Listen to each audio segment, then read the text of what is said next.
assurer leur croissance et leur fonction vitale, respiration, transpiration. Les végétaux prélèvent dans leur milieu environnant les éléments dont ils ont besoin, en particulier les sels minéraux libres présents dans la solution du sol sous forme d'ions. Ces minéraux sont donc exportés du sol qui, du coup, voit ses réserves diminuer. Le sol s'appauvrit. Recourir à une fertilisation adaptée permet d'éviter l'épuisement de ces sols et ainsi de contribuer à améliorer la productivité, la résistance aux maladies et aux ravageurs, la concurrence avec les adventices indésirables. Alors bonjour, moi je suis Grégory, donc je suis technicien d'exploitation chez Suez Organique. Donc aujourd'hui je suis venu faire un prélèvement de sol pour le suivi agronomique. On a besoin de notre seau, d'une terrière pour pouvoir aller en profondeur chercher les petits morceaux de terre pour pouvoir ensuite envoyer en analyse laboratoire. Donc je commence par ouvrir une application que j'ai sur mon téléphone pour avoir les points GPS précis de l'endroit où on doit faire l'analyse de sol en question sur la parcelle, donc pour avoir une meilleure homogénéisation de l'échantillon de terre qu'on va effectuer.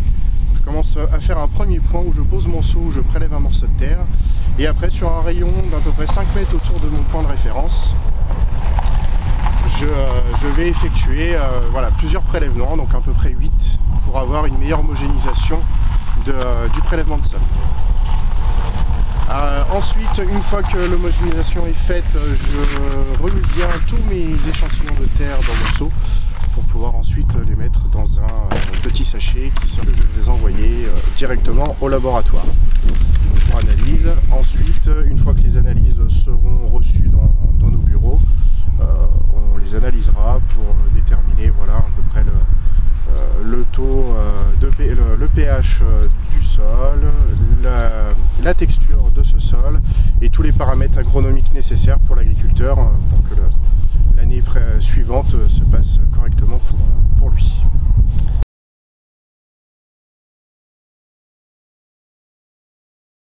De type sablo-argileux, le sol est filtrant, l'eau passe entre les gros grains de sable. L'argile présent retient un peu l'humidité, mais globalement, les sels minéraux non utilisés par les végétaux lors de leur croissance vont être lessivés. Les indicateurs matière organique et rapport carbone sur azote sont plutôt corrects. Par contre, ce sol n'est pas riche en azote et sa capacité d'échange cationique est faible. Or, cette capacité d'échange cationique, c'est le réservoir de fertilité du sol. Le pH de 7,2 est un élément positif. L'efficacité des engrais azote, phosphore et potassium est augmentée. L'activité biologique, bactéries, vers de terre, notre athlète laboureur aérateur, est plus intense. La capacité d'échange cationique est améliorée.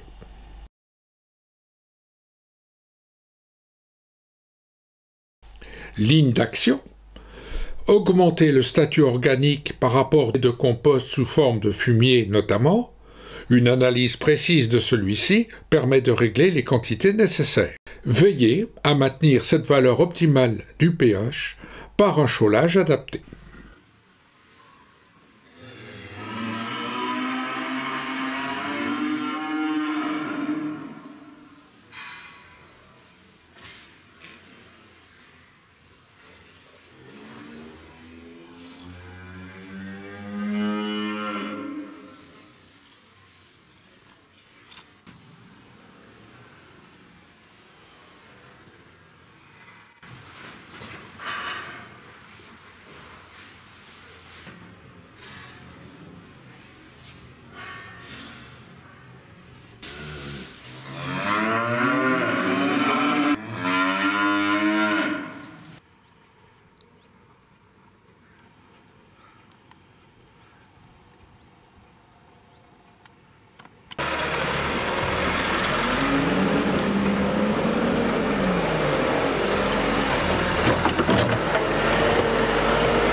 suis en train d'épandre le fumier de nos vaches qu'on a sorti des stabulations l'hiver.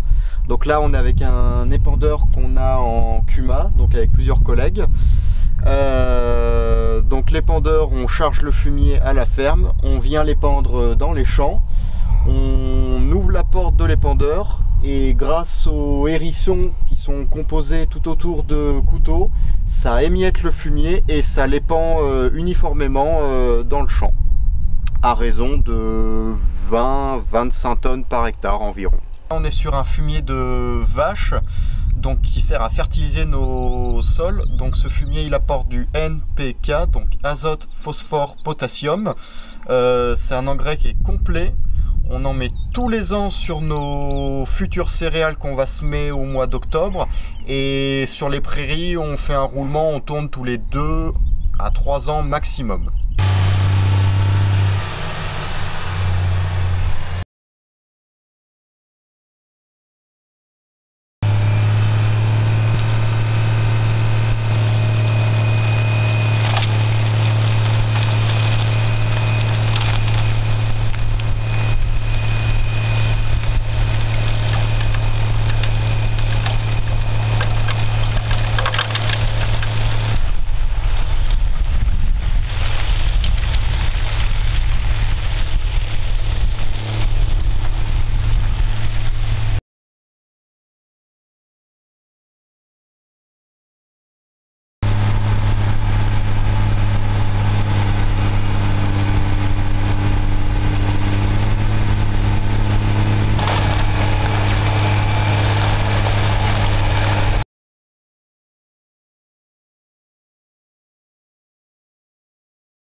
Le partenariat du GAEC des Villars avec l'entreprise Suez Organique et la station d'eau potable de Pras permet de disposer gratuitement de boues riches en chaux et d'un suivi de situation régulier.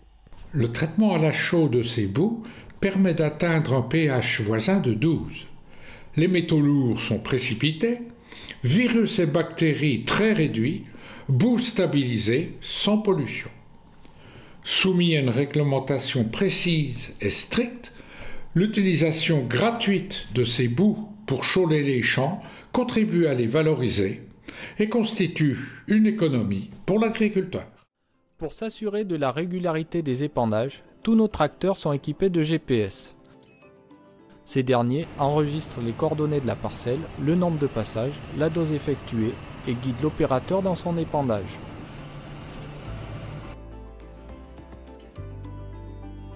Toutes ces données sont ensuite exportées vers notre logiciel de suivi d'épandage, nous permettent de réaliser la cartographie des parcelles épandues et d'en conserver un historique.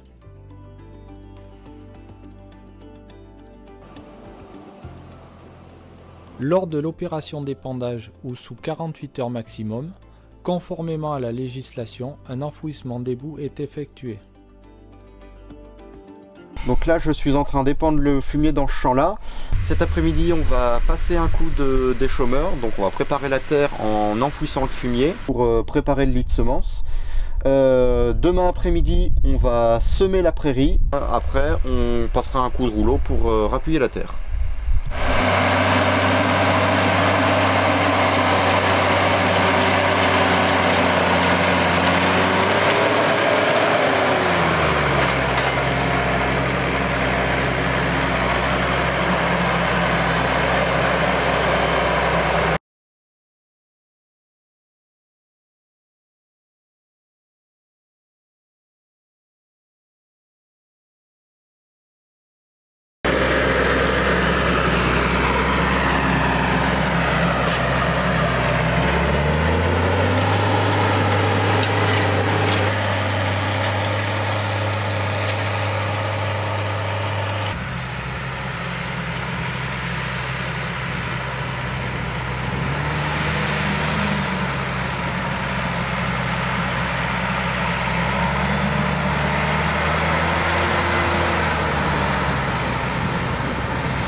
Donc là on est en présence d'un combiné de semis qui se décompose en plusieurs parties. La première, c'est l'herse rotative qui permet de travailler la terre grâce à des arbres sur lesquels il y a des dispositifs pour fixer des dents qui tournent à vitesse assez rapide, qui permettent de travailler la terre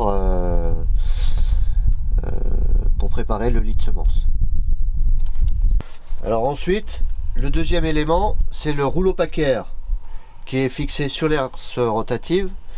Le rouleau, il permet de rappuyer la terre qui a été travaillée par l'herse rotative. Ça rappuie pour pouvoir avoir un lit de semences uniforme. Alors le troisième élément, c'est la partie semis. Donc on a un semoir qui est relié à l'herse rotative. Le semoir, il se décompose en plusieurs parties. Il y a la trémie, là où on stocke la semence.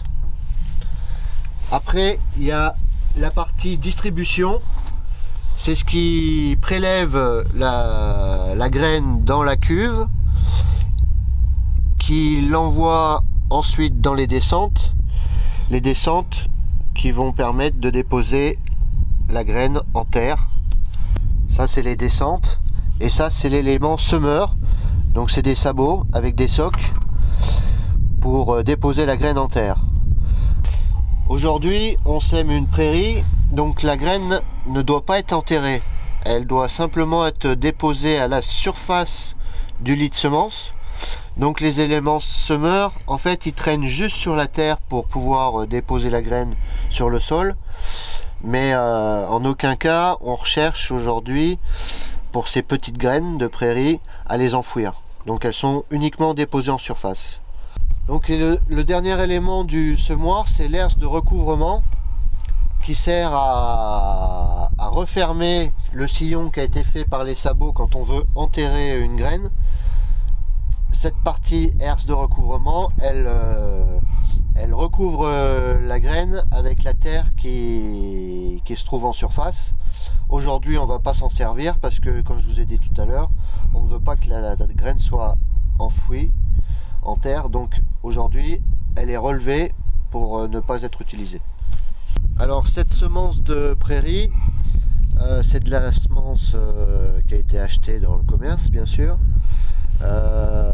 C'est une composition de multi-espèces. C'est 3 variétés de raigras différents. C'est du raigras hybride d'une pérennité de 2 à 3 ans, auxquels sont mélangées 4 variétés de trèfles. Il y a des trèfles rapides pour une implantation rapide dès la première année pour faire du volume.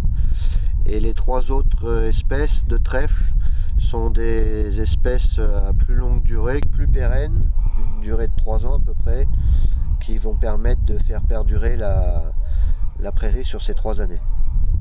Ces semences fourragères de prairie, nous on a additionné à peu près 20% d'avoine noire qu'on a mélangé, permettent à la prairie de se développer plus facilement par le biais de cette avoine. L'avoine elle pousse plus vite, la prairie pousse assez lentement. Donc cette avoine va permettre de faire un couvert végétal qui va protéger la prairie durant l'hiver, la protéger du gel, des intempéries et lui permettre d'être protégée, on va dire, des agressions qu'elle va pouvoir subir, parce que la prairie, c'est des toutes petites graines qui se développent assez lentement. Et l'avoine, elle, qui se développe plus rapidement, permet de la protéger pendant sa croissance.